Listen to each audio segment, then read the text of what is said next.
Assalamualaikum warahmatullahi wabarakatuh. Bismillahirrahmanirrahim. Allahumma sholli ala sayyidina Muhammad wa ala ali sayyidina Muhammad. Dulur-dulur, sebelum kita memulai video ini, konten ini, mari kita sama-sama mendoakan Mbak Nun. Mudah-mudahan beliau lekas diberikan kesembuhan. Al-Fatihah. A'udzubillahi minasyaitonirrajim. Bismillahirrahmanirrahim. Alhamdulillahirabbil alamin arrahmanir rahim maliki yaumiddin iyyaka na'budu wa iyyaka nasta'in. Ihdinas siratal mustaqim siratal ladzina an'amta 'alaihim ghairil maghdubi 'alaihim waladdallin. Amin. Bismillahirrahmanirrahim. Alhamdulillahirabbil alamin arrahmanir rahim maliki yaumiddin iyyaka na'budu wa iyyaka nasta'in. Ihdinas siratal mustaqim siratal ladzina an'amta 'alaihim ghairil maghdubi 'alaihim waladdallin. Amin. Bismillahirrahmanirrahim. Alhamdulillahirabbil alamin arrahmanirrahim maliki yaumiddin iyyaka na'budu wa iyyaka nasta'in. Ihdinas siratal mustaqim siratal ladzina an'amta 'alaihim ghairil maghdubi 'alaihim waladdallin. Amin. Ya, ini konten random ya. Saya tidak arahkan kemana arahnya, tapi yang jelas saya berusaha untuk menerapkan salah satu ilmu yang pernah saya dapatkan ketika bermayah, yaitu intinya bentuk itu menjadi hal yang sekunder. Yang penting adalah apa yang ada di dalam isi itu. Jadi kita tidak memecah-mecah antara dunia dan akhirat. Kita tidak memecah-mecah, tidak membelah bahwa kalau akhirat itu harus seperti orang sholat, mengaji, atau ibadah-ibadah madhah. Akan tetapi aktivitas apapun kalau itu diniatkan ibadah, ya nilainya ibadah, dia bernilai akhirat. Meskipun secara bentuk indrawi dia tidak seperti sedang menuju akhirat, tetapi kalau secara niat, secara kesadaran itu sudah kita cantolkan, kita sandarkan kepada Allah, ya, Bismillahirrahmanirrahim, dengan kesadaran bahwa segala sesuatu itu punya nilai kalau kita sandarkan kepada Allah, maka aktivitas apapun dia akan punya nilai akhirat. Nah, sedangkan dunia itu adalah tempat untuk kita menanam, ya. Sehingga konten saya ini nanti apapun yang akan terucap, ya, itu menjadi hal yang sekunder, tapi yang penting ada ketersambungan antara hati dengan hati, antara niat dengan niat yang baik, antara pendengar dan pembicara sudah ada koneksi hati, maka apapun yang dibicarakan menjadi tidak masalah, ya, begitu. Meskipun ada perlu waktu-waktu khusus yang juga itu bersifat khusus ibadahnya. Misalnya kalau sholat itu kan paket khusus dari Allah yang kita tidak boleh untuk melakukan kreativitas, ya. Artinya kita sebagai pihak yang menerima, parameter kebenarannya adalah kalau kita melakukan sesuai dengan aturan yang ada, ya. Tentu ini berbeda kalau dengan orang melakukan muamalah, pertanian, perdagangan, ya, pekerjaan di kantor dan sebagainya. Itu bentuknya tidak paketan, ya, tidak berupa paketan seperti orang ibadah mahdoh, akan tetapi tergantung bagaimana niat dan cara melakukannya. Dan niat, dan kalau niatnya benar, caranya benar, insya Allah itu juga benar.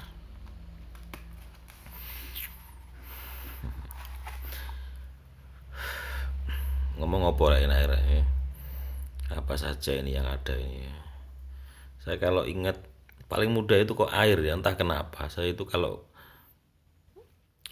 berbicara sesuatu yang kalau sudah mulai ambiar kemana-mana itu selalu yang terbawa itu air, tanah, api, udara gitu. Mainstream mindset saya ke situ. Apakah itu yang paling mendasar dalam kehidupan kita ini sekarang ini? Menurut jenengan pripun ini?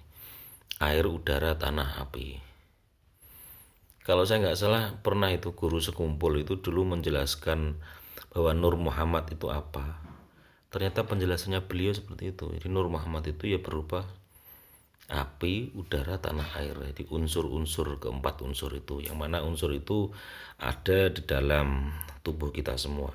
Tubuh kita mengandung air, ada unsur air. Tubuh kita mengandung unsur tanah, tubuh kita mengandung unsur udara, tubuh kita mengandung unsur api.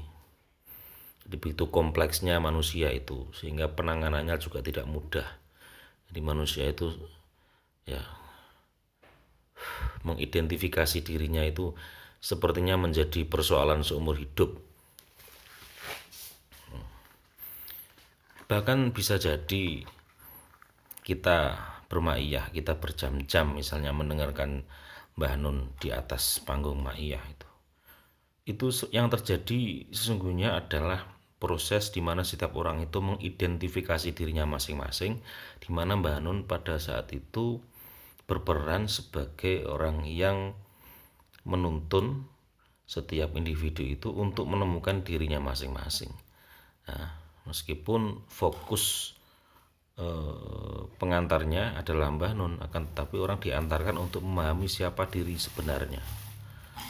Ya, dalil yang sering sekali kita dengarkan, man arafa nafsahu faqad arafa rabbahu, barang siapa yang mengenal dirinya maka dia akan mengenal Tuhannya. Maka dia, kalau melihat kalimatnya sih, barang siapa yang mengenal dirinya maka dia telah mengenal Tuhannya. Man arafa nafsahu faqad, maka dia telah arafa, dia telah mengenal. Arafa itu fi'il madhi, kalimat lampau, arafa nafsahu faqad arafa rabbahu, maka dia telah mengenal. Jadi pengenalan tapi kok nggak sadar, kadang seperti itu. Atau kita sadar tapi level kesadaran mana yang sebenarnya menyadari, ya itu yang mungkin kita belum detail ke situ.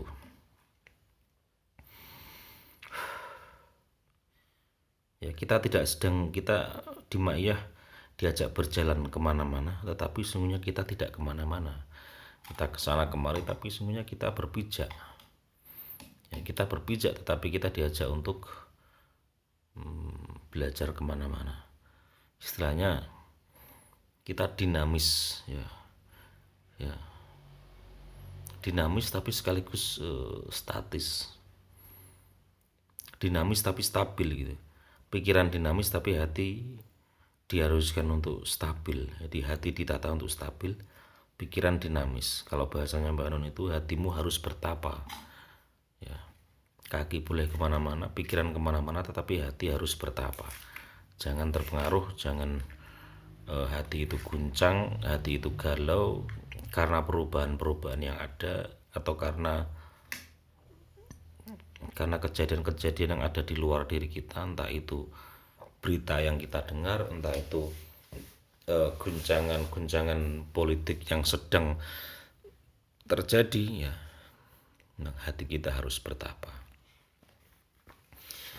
Dalam sebuah doa kumail ini doanya Ali bin Abi Thalib yang dulu pernah diajarkan kepada sahabatnya yang bernama Kumail, yang berbunyi, Allahumma inni as'aluka birahmatikal lati wasi'at kulla syai'. Ya Allah, aku mohon kepadamu dengan rahmatmu yang meliputi segala sesuatu. Kita mohon kepada Allah dengan rahmat Allah yang meliputi segala sesuatu.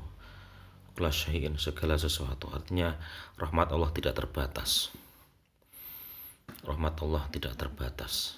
Meskipun andaikan kita berdoa, ya kita tetap meminta doa itu kebaikan, kesehatan, kesejahteraan.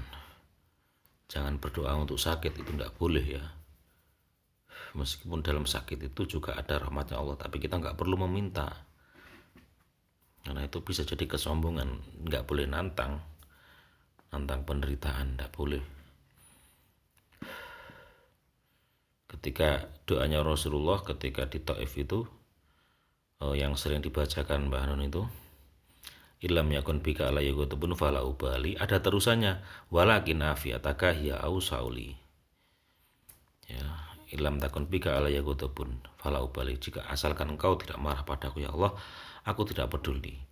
Ada lanjutannya, walakin afiyataka hiya ausauli, kan tetapi ya pertolonganmu, afiyahmu, hiya ausauli, itu lebih luas untukku. Jadi pertolongan Allah itu lebih luas. Maka doa tidak boleh berhenti pada laubali. Ya, laubali betul nanti akan ya kurang pas, ya, karena Rasulullah sendiri itu memohon a'udzu binuri wajhikal ladzi asyraqat bihi dzulumat, lanjutannya itu, ya Allah, aku mohon kepadamu, a'udzu billahi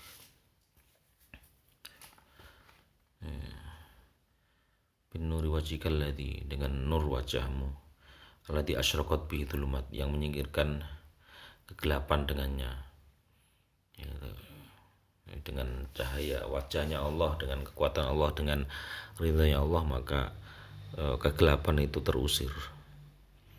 Ya, seperti itulah kita diajarkan untuk berharap kebaikan, dan harapan itu kita sandarkan kepada Gusti Allah.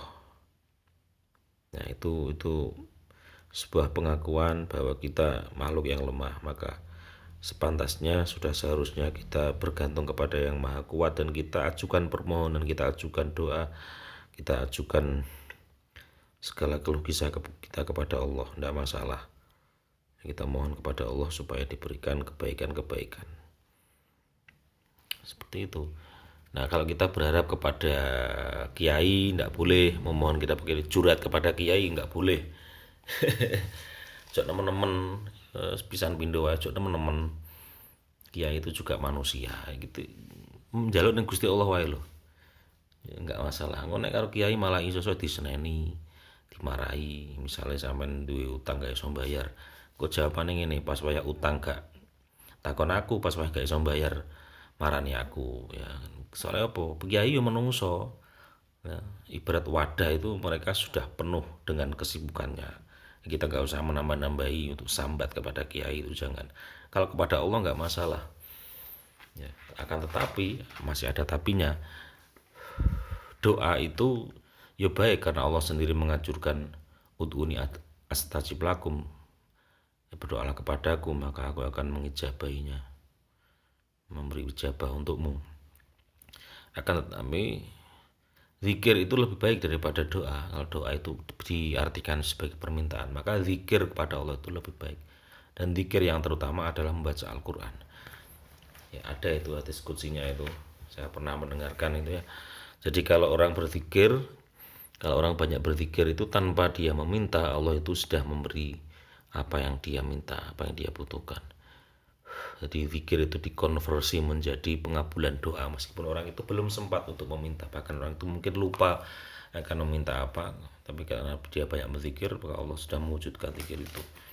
Ya manusiawi, memang sudah sepantasnya manusia itu mohon kepada Allah. Yang penting nggak usah terlalu dicurhat oleh menungso, siapapun itu manusianya. Ya entah itu kiai, entah itu teman dekat, kadang kita juga pilih-pilih cerita, perlu milih-milih cerita mana yang kita ceritakan, mana yang tidak. Karena manusia itu lemah, tidak bisa dijadikan sandaran. Mana mungkin sesama lemah itu saling bersandar, pastilah roboh. Maka kalau tidak ada kecocokan, ya mending gak usah saling ngomong sesuatu. Kita lebih baik bersandar kepada Zat yang Maha Kuat, yang sudah dengan terang-terangan menyediakan dirinya untuk menjadi tempat untuk sambat makhluknya berupa manusia. Karena Tuhan sendiri pasti tahu bahwa manusia itu banyak kelemahan, pasti dia butuh tempat untuk sambat, dan tempat untuk sambat itu sebaik-baiknya adalah Gusti Allah. Ya, ya kalau ada teman, kalau cocok, kalau sefrekuensi ya tidak masalah.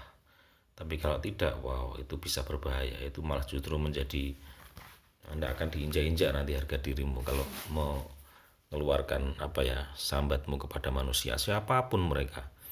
Ya, kita sekarang kan media sosial tidak bisa dibatasi, jadi kita bisa tahu siapa punya karakter apa, itu nggak bisa dibendung. Jadi sekarang kita semakin bisa menilai, bisa memahami karena banyaknya informasi. Beda dengan zaman dahulu. Ya. Tadi ini baru saja live tadi acara apa itu suronan ya, Kiai Kanjeng dan Gus Sabrang. Ini baru pertama kali di bannernya itu ada tulisan Kiai Kanjeng dan Gus Sabrang, biasanya Cak Nun dan Kiai Kanjeng. Nah ini tadi saya baru nonton tadi. Di mana ya? Desanya namanya Desa Bantal, kotanya lupa saya di mana. Ini tanggal piro ya? Saiki Sabtu malam Minggu di bulan Juli. Ya tadi ada live tadi. Sabtu malam Minggu di bulan Juli. Ya. Tanggal 22 malam 23 live tadi. Ya saya menyaksikan. Ya tentu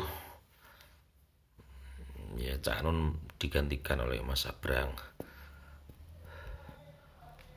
Karakter mereka berbeda ya.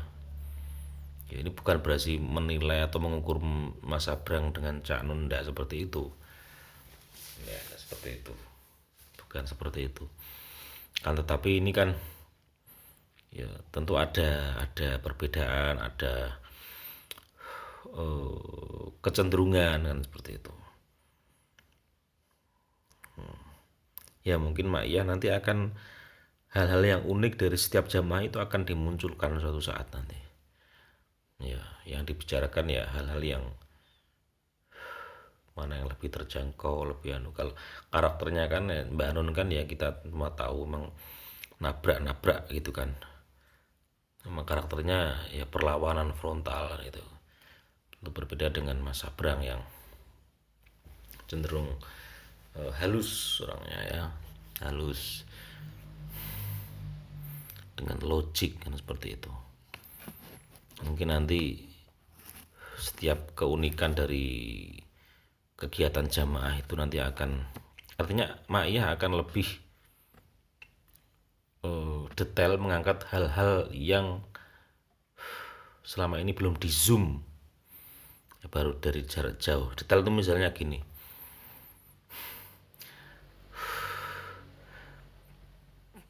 peran penjual bakso di dalam stabilitas negara kesatuan Republik Indonesia misalnya ya kan? Bisa jadi peran warung-warung kopi di dalam menjaga stabilitas masyarakat. Warung-warung kopi itu kan fokusnya pada rakyat semua, itu rakyat yang sehari-hari tidak terzoom secara detail, karena selama ini kita lebih sering fokus kepada hal-hal yang memang dibesar-besarkan dalam peradaban manusia. Misalnya ya, presiden itu sesuatu yang besar ya kan, menteri itu besar, DPR itu besar. Nah kita sampai lupa bahwa ada peran tukang bakso yang meramaikan alun-alun, peran bagaimana penjual kacang, bagaimana dinamika kehidupan mereka, bagaimana dinamika penjual mainan anak-anak, terus apa hubungannya dengan masjid ya. Ini kan selama ini jarang sekali terperhatikan. Nah, saya kok tiba-tiba terbersit ke arah sana tadi ketika melihat Mas Abrang sama Kiai Kanjeng di acara apa itu, suronan itu. Artinya rakyat yang selama ini disebut rakyat kecil itu, mereka menemukan kenyamanan hidupnya atau mereka merasakan hidupnya bertambah nyaman dengan adanya Ma'iyah, dengan model komunikasi ala Ma'iyah. Seperti itu. Saya mau punyai abstraksi seperti itu, ke arah situ. Ya, supaya apa sih? Ya karena itu realitas, rakyat kecil itu realitas yang seringkali luput dari perhatian orang ketika sudah mencari ilmu yang banyak, yang hebat, yang ada hal yang luput dari perhatian kita. Ya di pertemuan tersebut, di acara tersebut Mas Abrang sempat mengatakan ilmu itu banyak, ya kan. Intinya gini, aku rotok lali kalimat itu. Intinya ilmu itu banyak. Yang kita cari adalah ilmu yang membuat kita bahagia, intinya ke situ. Ya kadang kebahagiaan membuat kita berhenti mencari ilmu, seperti itu kan. Jadi fokusnya lebih mengkerucut, yaitu kebahagiaan. Ini Ma'iyah untuk kebahagiaan. Memang orang sering bahagia itu mencari uang untuk bahagia, mencari kekuasaan untuk bahagia kan, tapi kadang kita hanya butuh teman untuk tertawa ya, untuk mendapatkan kebahagiaan. Nah, itu kata-katanya Mas Abrang seperti itu, jelas itu.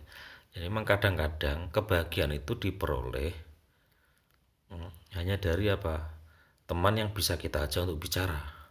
Jadi tidak melulu kita harus fokus kepada hal-hal yang selama ini sudah digembar-gemborkan oleh banyak orang atau oleh motivator-motivator itu, harus kaya, harus begini, harus begini, harus begini.